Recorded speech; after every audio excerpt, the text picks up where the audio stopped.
What is up, everyone? Welcome to another episode of the Student Built Startups podcast. I'm your host, Cameron Stone, entrepreneur and marketing analytics student at UMD. I interview young entrepreneurs to share their stories and business strategies.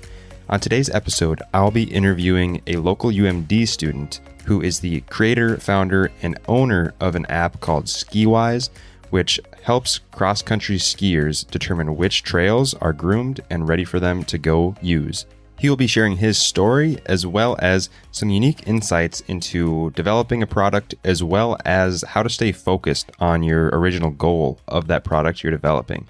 Now, I am absolutely thrilled to be having Spencer Pauly on the Student Built Startups podcast today. So here he is, everyone. Hey, Spencer, I am super happy to have you here on the Student Built Startups podcast today. I'm really excited to talk with you about your app Skiwise. So I'll go ahead and have you introduce yourself and say hello and share one crazy but true fact about yourself. Okay, cool. Yeah, thanks, Cameron. Thanks for having me today. I'm actually super excited that it's another UMD student running a podcast like this because I don't think I've met very many people kind of doing cool entrepreneurial stuff at UMD here. So I'm pretty excited to be on today.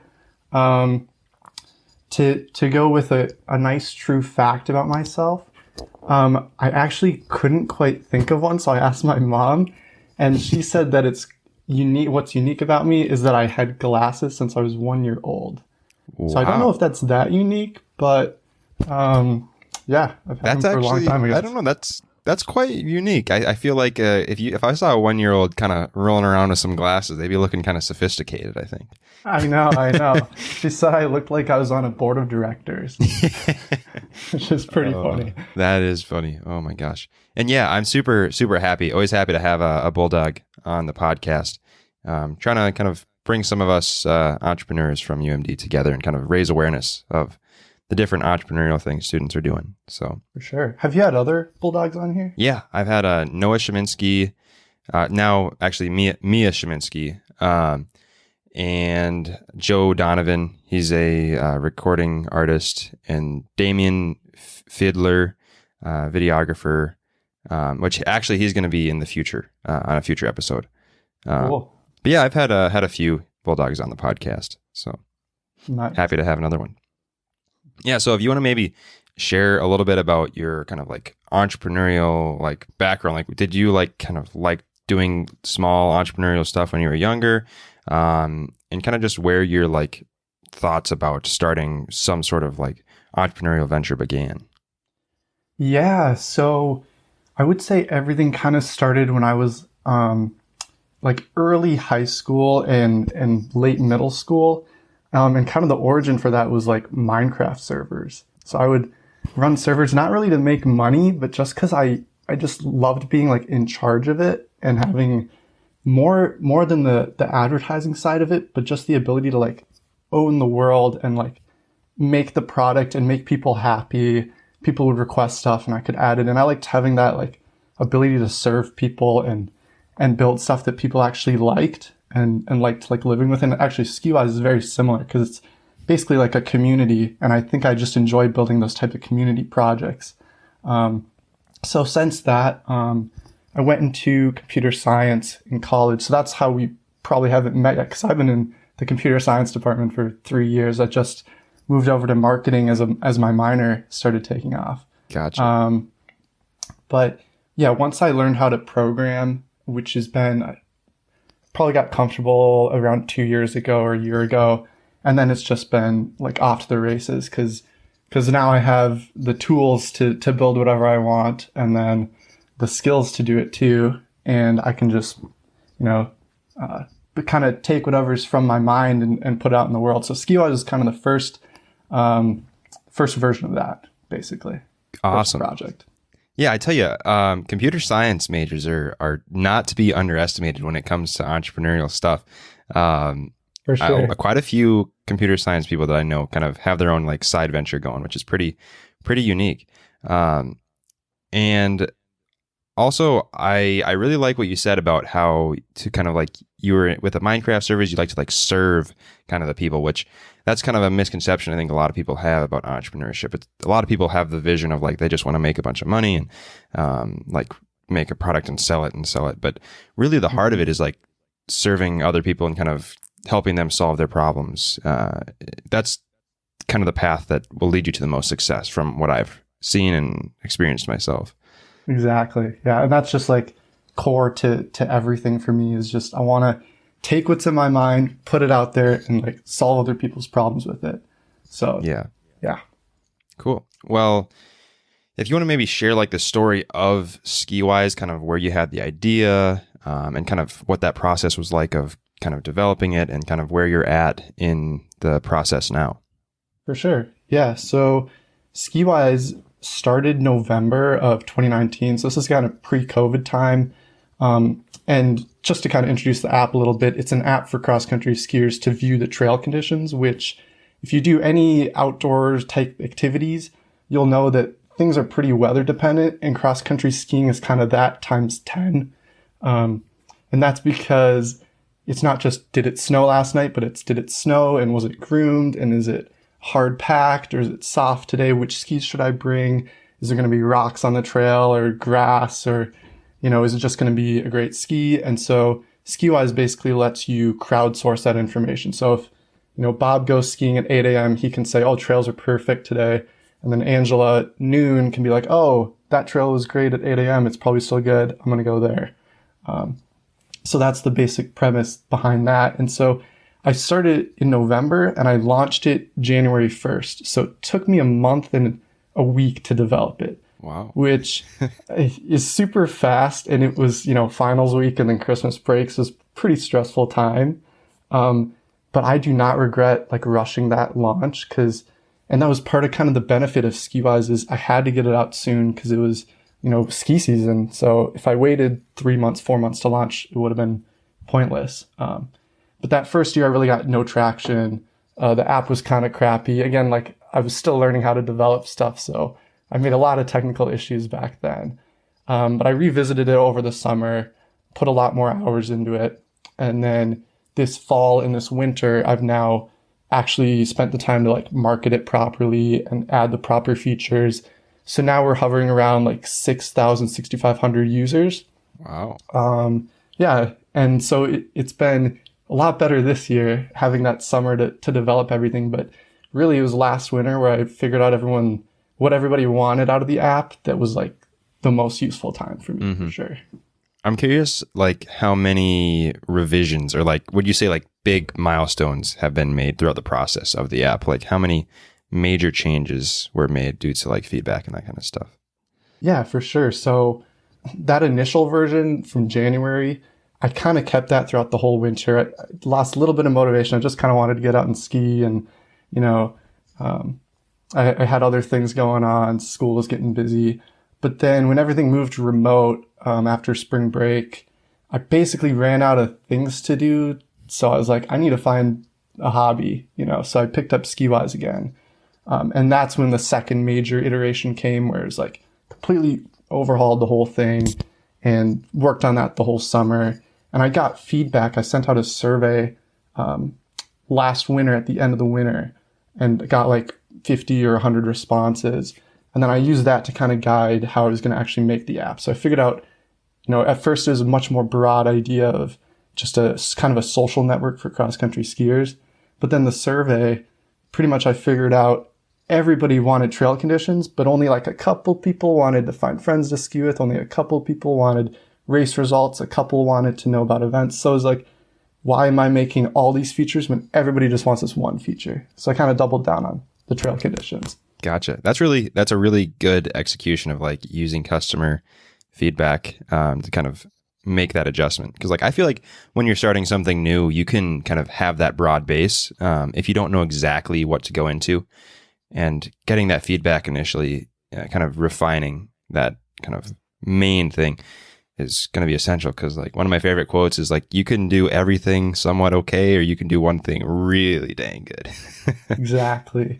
And it's a lot easier to sell or pitch someone on, hey, if you want to know the trail conditions, go here, than like, hey, if you want like this app that does this, this, this, and this, go here. It's like find that one important thing I think is pretty crucial. Yeah, definitely.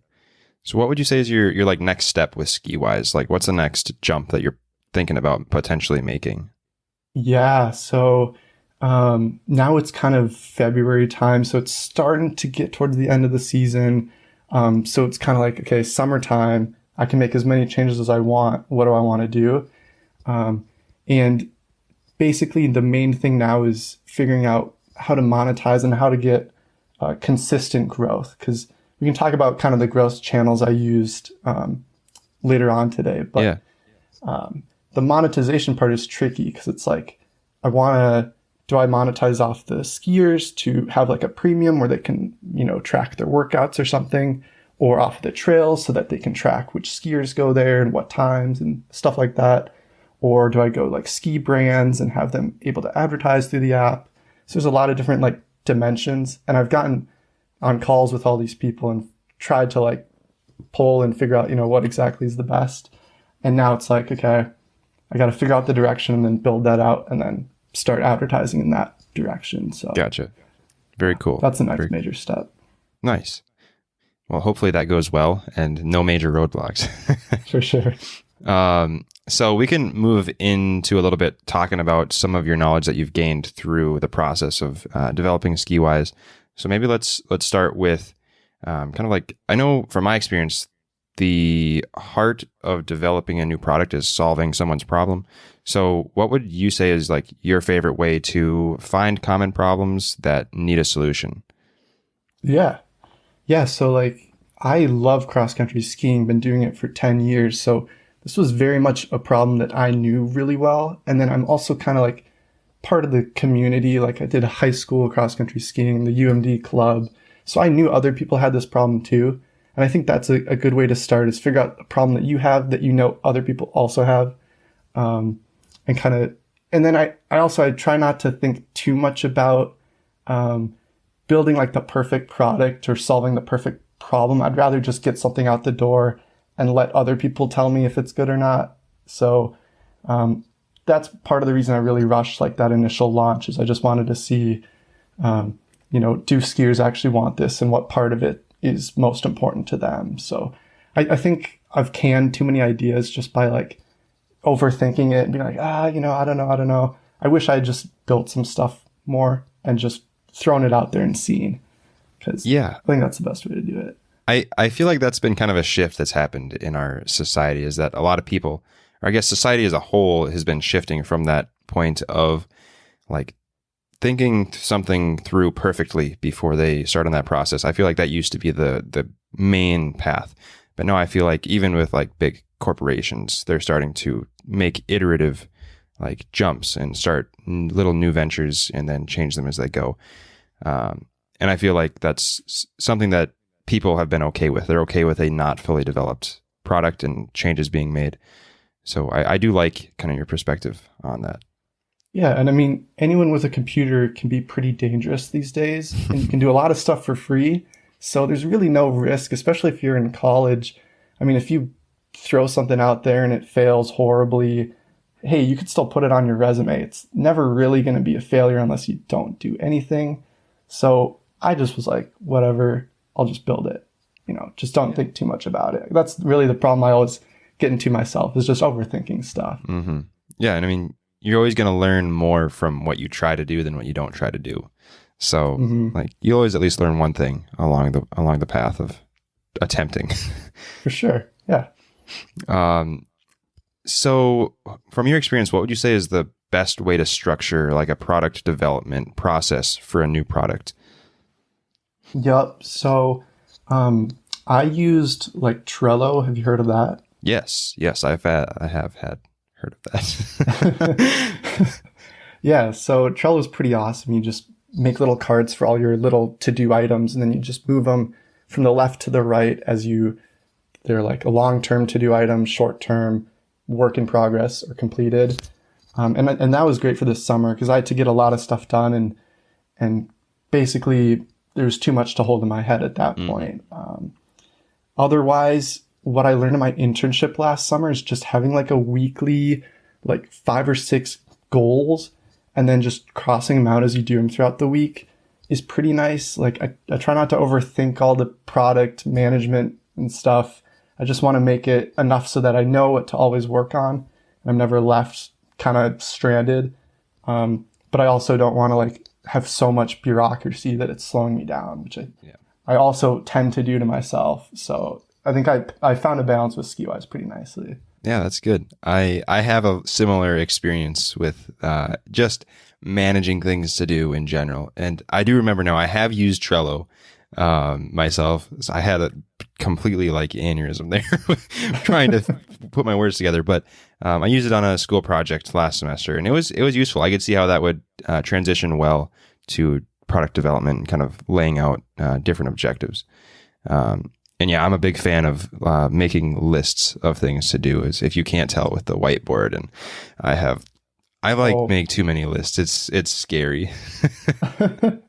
I could show you my wall over here. It's like all whiteboards. Yeah. Yeah. I'm a fan of that. So how can somebody developing a new product ensure that they stay focused on solving the problem throughout the entire process? Because I feel like quite often when they find a problem and then they come up with a solution, but then they get caught up in the making of this product and they might forget about that initial problem and solving that and get caught up with other fun, interesting things. Yeah. Yeah. And that's something that definitely happened to me. Like, especially as I had just recently launched it, I wasn't thinking too much about like, what does the customer or like the skier actually need and what feedback can I get from them? I'd say the number one thing you could do is launch it, put it out there, and then just make it easy for people to tell you what they think. And then let them kind of guide your development a little bit, but don't let them choose the features necessarily. Let them like explain more the problem. So like I would get feature requests like, hey, can I post my trail reports to Facebook? And I would have to kind of ask like why, right? Because some skiers might want it on Facebook so they can share it with their friends that they did a workout, and some might want it so that they can post it on a trails page and get entered in some competition for skiing at that trail. And those are two very different use cases. I'll build it differently depending on like why people actually want to do it. So I'd say like definitely focus in on exactly what people need, and your users, and then kind of peel it back a layer and figure out like the why behind things, and then use that to guide what you build next. Gotcha. That's actually, I really like that. I feel like I'm curious about, do people's problems like change when you're asking? So if you send out a survey like 1 month after you release your product, and then you send out a survey like 6 months, would you say that people's like problem changes after having exposure? Or do they like phrase it differently, or like they understand their problem more after experiencing it? Is that something that you've seen? Yeah, I think a little bit. I only did the survey once, that at the end of that ski season. But now where I get a lot of my feedback, so I have a little like feedback portal in the app. And so I get maybe like a request or two a day of just like, hey, add this is broken. And basically I can see people's email from that, and I'll just email them after that and be like, hey, can you explain this more? Why do you want this? I think that kind of creates a dialogue, and then I can actually really figure out a little bit more about it, and just keeping on like the pulse of what people actually want is pretty important, I think. Gotcha. So throughout your process of developing Skiwise and kind of operating it and making these changes, what would you say is one of your biggest learning moments from a mistake that you made along the way? Oh man.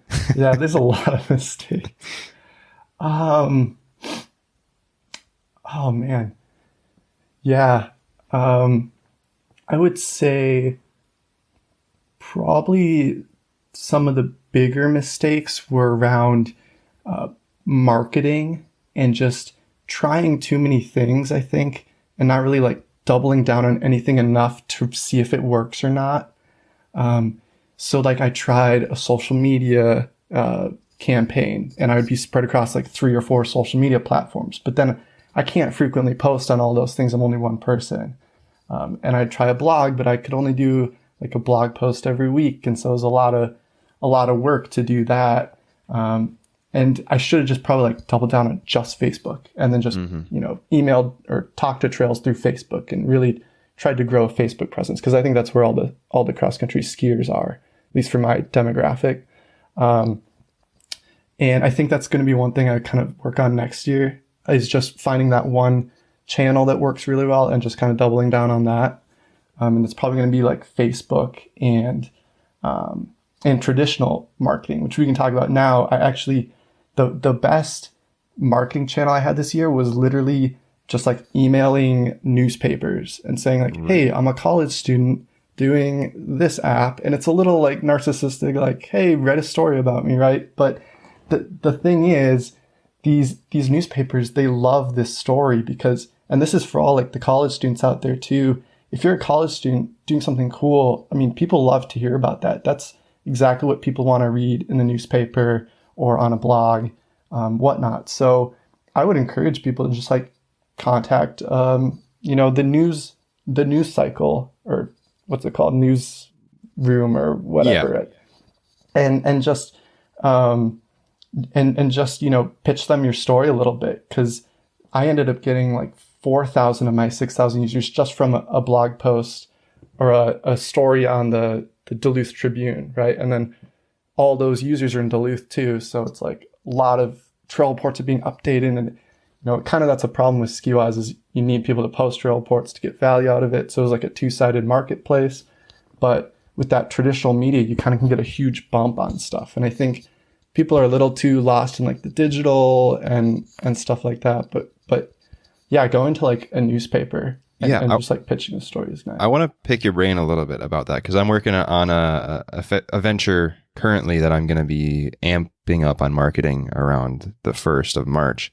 And I'm planning on reaching out to some newspapers, especially like school newspapers and that kind of stuff. But when you reached out, did you send like a formal press release when you contacted them, or was it more of like an informal message? Yeah, so I probably should have had like a press release and pictures and a media kit and stuff. And if I could do it over again, I probably would do that. I literally just sent like a well-worded email and then said, if you're interested, I'm free for a phone call whenever. Okay. But I'm not really an expert in like how to pitch that. I think I was doing things definitely wrong. I probably could have had a higher success rate if I actually gave them more information. But yeah, I do think like thinking about that channel is really helpful. Yes, especially when you have like free access to it. It just takes a little bit of work. And it's less work than social media or blog posts. It's like, that's amazing. Yeah. I feel like it's a underestimated kind of medium to get an audience. Yeah, especially if you're a college student. I mean, it's just such a good story no matter what you're doing. Yeah, definitely. So for those people that are listening right now and they're wanting to create a business based on an app, what would your like one piece of advice for them be to be in order to like take that big jump into doing that? Yeah. So the app market is a little difficult because it's literally split down the middle, right? It's iOS here and Android over there. And if you build it just for Android, everyone's going to say, hey, when's it coming to iOS? And if you build it for just iOS, they're going to say vice versa, right? So that was the biggest issue. Is that initial launch I had was just iOS. And it was hard to pull feedback from people because they were just like, when's it come to Android? And then when I rebuilt it this summer, I rebuilt it basically as a website, and then I embed that in the iOS and Android apps. And that is the way to do it, I think. Like I kind of have to have an app because that's the main like unique selling point of Skiwise versus some of the other, because there's some other places that do trail conditions. But I would say if you're making like a prototype, probably start with a website, even if you know it's going to be an app someday. Just because it's so much easier. Like app stores are $100 and it's a pain to deploy every single time. And you always have to deploy it to 2 platforms. And yeah, a website was a lot easier to manage.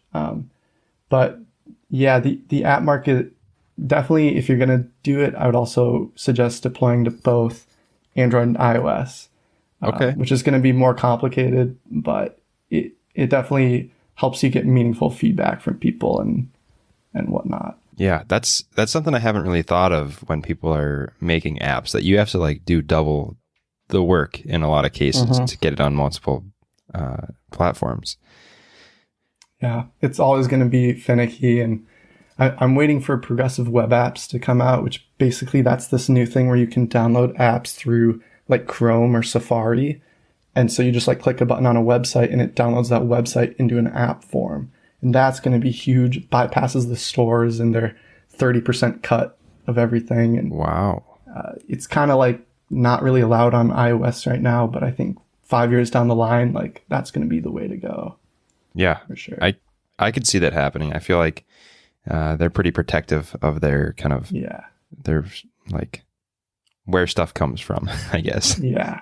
They want everything to be pristine and, in the ecosystem. I am curious, like what like you used to actually develop your app in the very beginning.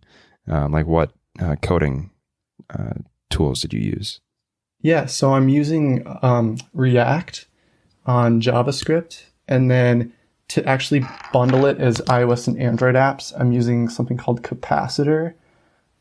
So if you're a developer out there, you can look those things up, and I would say that's the way to go. There's some other ways to do it too. There's like Flutter, which lets you make an app on iOS and Android, but then you can't make it into a website as well. And I think the website component is important too, because you can kind of get SEO and whatnot from that. And then there's like React Native, which has the same issue, but with Ionic and Capacitor, you can do all three. And I have it deployed as all three right now, and it's somewhat manageable. It's a little bit of a pain to add updates, but it's the way to go, I think. Awesome. Well, we're going to move on to the Fast Five section. Speed is not of the essence typically, but it's called the Fast Five because it's faster than the others. So what is the most valuable learning experience that you have had? Yeah, I would say probably just learning, how to, I think the number one takeaway I got from Skiwise was like launch quickly. Because for Skiwise, I kind of had to, but in the future, even like I don't regret launching that like very crappy version of it right away, because it did help me get just a lot of feedback, and people are more likely to talk to you and give you feedback if you have something to show them, even if it's totally the wrong thing. And if you don't have something out there, it's just very hard to get people to talk to you. So I just say launch quickly. All right, cool. If you're a book person, what is one book that you would recommend? Number one would be The Mom Test. Basically, that book teaches you how to talk to users and customers in a way where you're not like you're not allowing them to give you biased answers. So and I think the number one takeaway I took from that was how to write an email, because he breaks down like the 5 sentences of every email. And I literally, every time I write an email now, I go to that book, look at the 5 sentences, I make a sentence for each one, and it just sounds like, the email just sounds amazing. And I think that's the number one book I've ever read for sure. Wow. I have not heard of that one before. I might have to check it out. It's not very often that at this point on like episode 42 that we get a new book mentioned. So when we do, I make sure to go check it out. What other books have you heard? Like, you heard Traction before? No. Okay, that's an interesting one too, about like different traffic channels you can try to use. Okay. I haven't finished that whole one, but that's a pretty nice one I've heard. Gotcha. Cool. What is one business tool that you would recommend? Yeah, probably Trello. I mean, that's pretty awesome. Also, Slack is awesome too. I have it set up right now where when a user signs in, it sends me like a Slack notification, pushes it to my phone and computer and whatnot. And that's really nice because like, think about it, you get a lot of junk throughout the day, like Instagram, whatever. But if you get notifications for like your business, it actually kind of brings you back into working on things. And I think that's been pretty nice. I can kind of like feel now when it's going to be like a good day and a lot of people are signing up and whatnot. Yeah.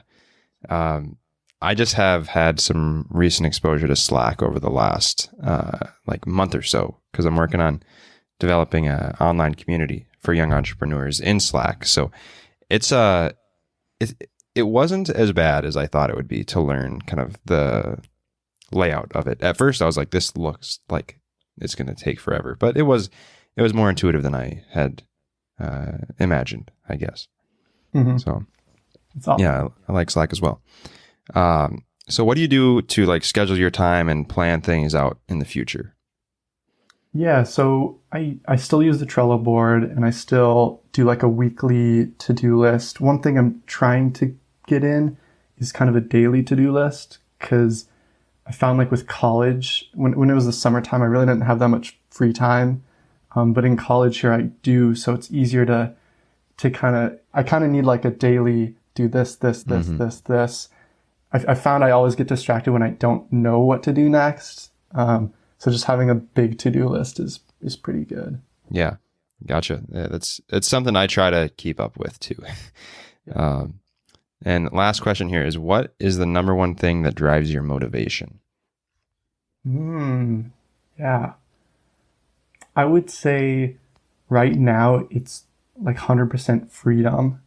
Like I just want to be able to own my time and like where my career goes in general. So there's definitely like higher goals, but like right now it's like, what can I do to basically make enough money each month to quit a job? Yeah. And I'm not working in a job yet, still in college, but that I'm thinking about it right now. And that's definitely a big inspiration for me to keep going. Yeah. I like what you said, and it brings something to my mind, because I have the same sort of like perspective, like freedom and like ownership of my time and that kind of stuff. But like when I step back and I look at it, it's like the amount of time that I spend working on this stuff is like, is that really what I'm going for? But it's just kind of a weird paradox of like a lot of different directions, I guess. Yeah. Yeah. You end up spending more time to get that freedom. Yeah, but exactly. I don't know. Something about working on like my own thing it doesn't feel like work to me at all. It's great. Yeah, I'm right on the same page with you there. So that was the Fast Five. And now to wrap things up, before I ask the last question, I'd like you to maybe share where the audience can find a little bit more about you and or your app Skiwise. Yeah, so Skiwise can be found at skiwise-app.com. Not a great URL, but it is what it is. Or you can find me personally at spencerpauly.com. That's horribly outdated, but it does have a link to everything else that I use. Or you can connect with me on LinkedIn, and I'm down to like ask or answer any questions or just hop on phone calls, because I love to talk to other entrepreneurs and other people doing cool stuff in the space. Yeah, and I also use Twitter a little bit, but those are the two main areas. So. All right. And yeah, to everybody listening right now, I encourage you to go check out the app and go check out his website, at least to get access to those links. if that's the least you do there.